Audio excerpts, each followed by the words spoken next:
Welcome back to the show. और अब वो मामला जो उलट हो गया, यानी पाकिस्तान तहरीक इंसाफ को डोनाल्ड ट्रंप से उम्मीदें थी कि वो आएंगे और फिर लहरें बहरे हो जाएंगी, लेकिन उस तरह से तो ना हो सका। अमरीकी इमदाद का हम हमेशा से सुनते आए, ये हम पहली बार सुन रहे हैं कि कोई अमरीकी इन्वेस्टर आया पाकिस्तान, और वो भी वो टॉप पे लाए हैं ट्रंप के, और वो पाकिस्तान की कुर्बानियों को सराह रहे हैं और कह रहे हैं कि पाकिस्तान अमेजिंग है। ये तो अनएक्सपेक्टेड है। ये कैसे हो गया सेठी साहब, जेंट्री बीच का पाकिस्तान आना और फिर इन्वेस्टमेंट का ऐलान करना? बिल्कुल आप सही कह रहे हैं, अनएक्सपेक्टेड है।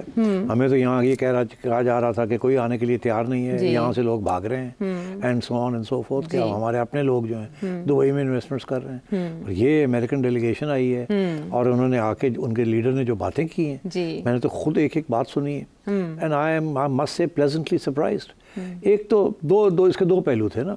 एक तो ये था कि वो कहाँ इन्वेस्टमेंट करना चाह रहे हैं और कितनी पॉजिटिव आउटलुक है उनकी। एक तो ये कि रियल एस्टेट के अंदर वो करना चाह रहे हैं। चलें, रियल एस्टेट में अंदर तो बड़े बड़े लोग आए और बड़े बड़े लोग गए, और अभी भी बड़े बड़े लोग बैठे हैं, तो वो तो समझ आती है कि रियल एस्टेट के अंदर पैसा है।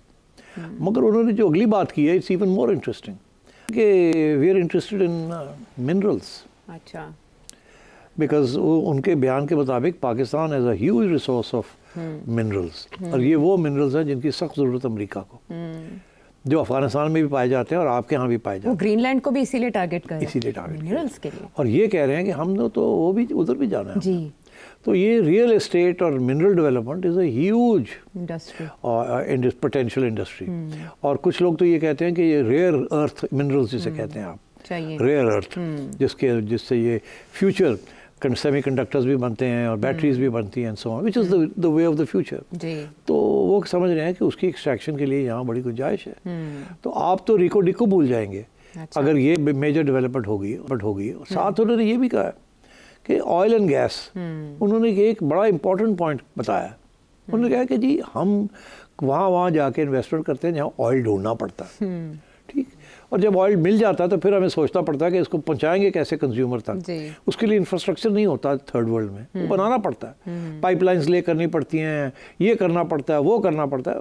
वो कहते हैं पाकिस्तान में तो सब कुछ पहले से है, सारा इंफ्रास्ट्रक्चर तो एग्जिस्ट करता है, ऑयल ट्रांसपोर्टेशन के लिए, ऑयल रिफाइन करने के लिए, गैस निकालने के लिए, डिस्ट्रीब्यूट करने के लिए। The entire infrastructure is there, all you need to do is drill. तो कहने लगे हमारे लिए तो ये सबसे, इससे बेहतर इन्वेस्टमेंट कोई नहीं हो सकती कि हमें सिर्फ निकालना है और उसके बाद खुद ही बिक जाएगा वो, खुद ही पाइपलाइन में चला जाएगा, तो हमें तो और इन्वेस्टमेंट करने की जरूरत ही नहीं। तो ही वाज सो पॉजिटिव। और ये मैंने पहली दफ़ा ये आर्ग्यूमेंट सुनी है कि यहाँ अगर हम सही तरीके से एक्सप्लोरेशन करें तो इंफ्रास्ट्रक्चर ऑलरेडी एग्जिस्ट करता है इस मुल्क के अंदर। अच्छा। और सिपेक के साथ तो और भी बन रहा है इंफ्रास्ट्रक्चर। तो I think this was a very positive statement coming from a very important member of the delegation. अब जेंट्री साहब हैं कौन है? जेंट्री साहब की कहते हैं कि जेंट्री साहब की जो स्कूल में ये डोनाल्ड ट्रंप जूनियर के साथ इन्होंने पढ़ाई लिखाई की, इनके काफ़ी तल्लुकात हैं प्रेसिडेंट ट्रंप के साथ जी, उन फैमिली के साथ, और फैमिली के साथ डोनर भी हैं जी। और इस स्टेज पे ये उठ के यहाँ आ गए हैं, मतलब ये अभी डोनाल्ड ट्रंप आया नहीं है, पहले ही आ गए हैं जी। तो ये this is very significant, believe me, this is more significant then all the congressional hearings जो पीटीआई ने इकट्ठी की हैं, जो लॉबिंग की है या जो ट्वीट्स करवाई हैं। ये एक बंदे का स्टेटमेंट और इसकी हैसियत और इसकी delegation is far more valuable to Pakistan and to Pakistanis than all the negative statements by congressmen and others. तो ये मोहसिन नकवी साहब के विजिट का नतीजा हो सकता है? ये मुझे नहीं पता, मगर क्योंकि ये तो पहले से प्लान हुई होगी। मगर अगर मोहसिन नकवी साहब क्रेडिट लेना चाहें तो एक आध तस्वीर खिंचवा लें जेंट्री के साथ। अच्छा, वो वापस आ गए हैं। तो दूसरी बात और भी ज़्यादा इंटरेस्टिंग की है जेंट्री साहब ने। क्या वो सुनवाना था जिसकी तरफ आप जा रहे हैं? अच्छा सुनवा दो, पर लोगों ने सुनी ली होगी, फिर से सुना दो। आपका प्रोग्राम देखते हुए बड़ा मजा आता है तुम्हें ये करने में, है ना। आपका प्रोग्राम देखते हुए सुनेंगे और फिर आपका तबसरा सुनेंगे तो दोबाला हो जाएगा लुत्फ तबसरे का जी। Ambassador Grinnell probably has a better understanding today than he did previously. He may have been misled. I also would tell you, he personally told me there are a number of deep fake AI presentations on the internet that have been made out there about that it actually is not true or real at all. So he's been disappointed, but I think Mr. Grinnell, Ambassador Grinnell, has has a very clear, defined view, and I think he supports everything we're doing in Pakistan. सेठी साहब, deep fake से बेवकूफ़ बना दिया गया? बात ये है कि नहीं, मेरा ख्याल है ये इन्होंने जिस तरीके से ये डिफेंड कर सकते थे ग्रेनेल को, इन्होंने किया है। पहली बात उन्होंने कि मेरा बड़ा करीबी दोस्त है, दूसरी बात उन्होंने कही कि बहुत सॉलिड आदमी है और पर्सनली बता रहा है वो इन्हें, और तीसरी बात उससे ये कही है कि हो सकता है उनको मिसलीड किया हो और नए नए आए थे तो मिसलीड किया हो। इशारा यही है कि पीटीआई वाले पै गए नहीं लैगे ने बेचारे ने समझ नहीं होया नहीं वो लैगे सी ते वो पै गए सी। अच्छा वो लैगे सी ते वो पै गए सी। अच्छा हुण आओ कहता है कि $2 to 3 million a month ये लॉबिंग उते खर्चा हो रहा है जी। ठीक, मैंने उस दिन किसी अपने प्रोग्राम में कह दिया कि जी ये जो सारे सेनेटर्स हैं ये है वो है, जाहिर है कि इनकी कंस्टिट्यूंसीज होती हैं, फंड रेजिंग होती है, हाँ। तो ये पाकिस्तानी पीटीआई वाले ये कर रहे हैं। तो कुछ पीटीआई के दोस्तों ने काफ़ी नाराज़गी का इजहार किया और इल्ज़ाम मेरे पे लगा दिया कि आप तो अक्यूज़ कर रहे हैं कि उन्होंने पैसे खाए हैं। ये नहीं, अब अमेरिका में पैसे खाना लीगल है ना अंडर लॉबिंग। लॉबी क्या होती है? यही होती है पैसे दो किसी ने जाके लॉबी करो, फिर उसके वास्ते फंड रेजिंग करो। तो ये तो खैर नहीं भी। तो अब बात ये है कि ये बहुत सिग्निफिकेंट स्टेटमेंट है। और इसके बाद ये जब खबर आई कि जी ग्रेनेल साहब ने अपने कोई सारे ट्वीट्स ही डिलीट कर दिए और उन्होंने सोचा कि सिर्फ वो वाले ट्वीट्स जिसकी आप जिक्र करते हैं वो उसको ना डिलीट करूं, लोग कहेंगे दौड़ गया, मैं सारे कर दें, उस तो पहले भी जड़े ने कर दे ताकि मैं कहूँ मैं नवी स्लेट तो शुरू करने लगा। अच्छा वो ऑटो डिलीट की भी खबर फैला रहे हैं? नहीं वो है ड्रामा, ऑटो डिलीट कोई चीज़ नहीं है। ऑटो डिलीट है भाई, ऑटो डिलीट आपको कहना पड़ता है कि ऑटो डिलीट करो, तो कोई आज तक मैंने नहीं देखा किसी को जो कहे कि मेरे ट्वीट्स ऑटो डिलीट हो जाए।